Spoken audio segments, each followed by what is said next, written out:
Welcome back. I'm here with FLOAR CHEBET. She's an High Court. We are talking about matter succession, what you need to know if you are ever in that situation where you need to follow the procedure of succeeding somebody who has gone.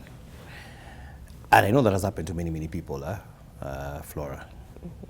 One of the things that we see in court all the time are cases challenging wills, saying, Baba kuandika hivyo. Even when you have put it very well here, that you do it and you are in the presence of two people of sound mind, you've got your witnesses, you know, you've got your lawyer who has ratified what you said. There's still some people who feel that's not what Mzee or Mama or my wife or my husband would have said.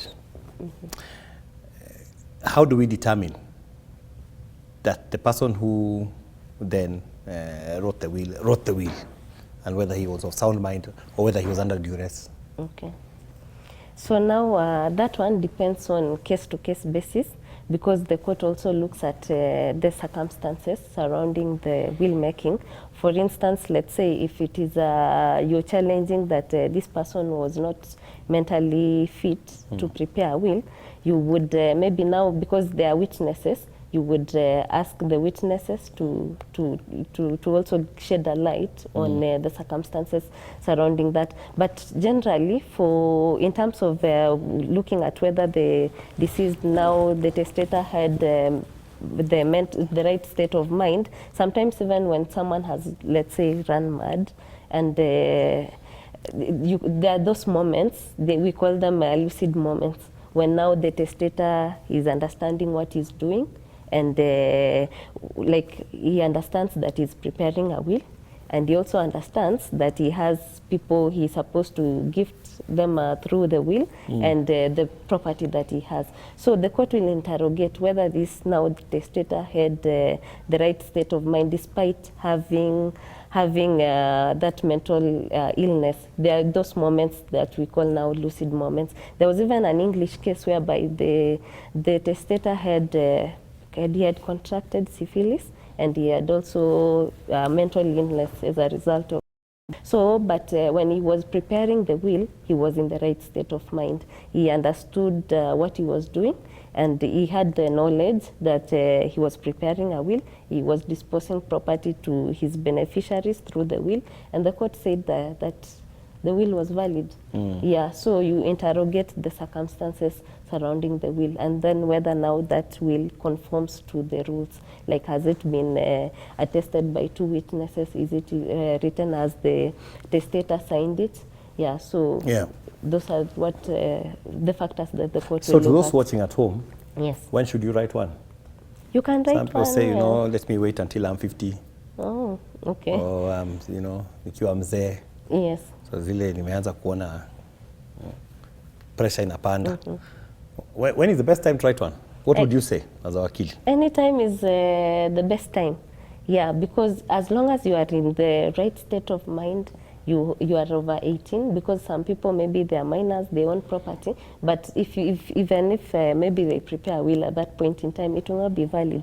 But if they come and re-execute it, that is by signing it, by confirming that these are the terms that he wanted to be in the will, then it will be valid.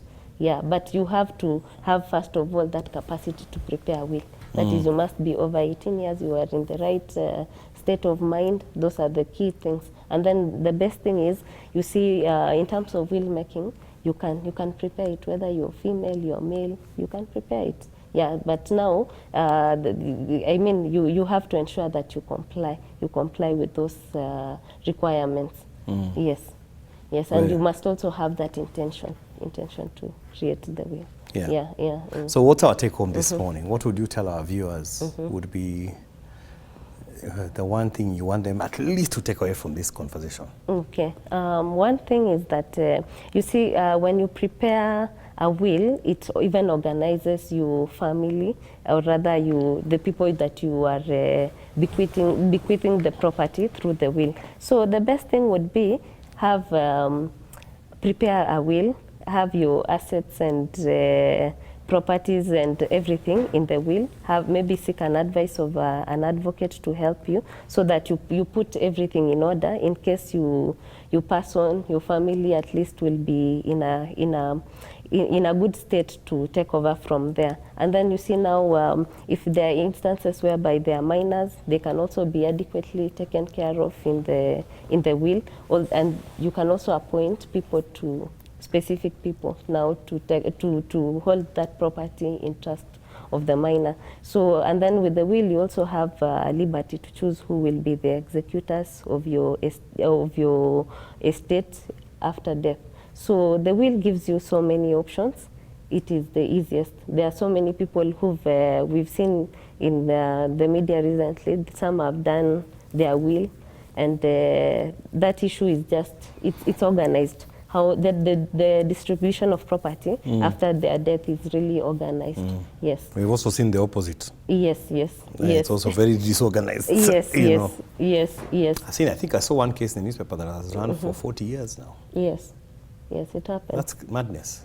It happens because you see now the succession matters are very, I can say they're sensitive, or maybe they are emotional to some extent. So people are unable to, separate issues of property, family ties, From the emotions they are getting from it. Yes, maybe I hear negative energy. Yeah, but wills can also be challenged, as you have said. So it's just good that someone prepares, these issues in good time if you can. Yeah. And we barely just scratched the surface. Yeah. Because we haven't even talked about the laws that follow succession. Yes. And I would like us to do that. I think Okay. we should be able to do that next week. Okay.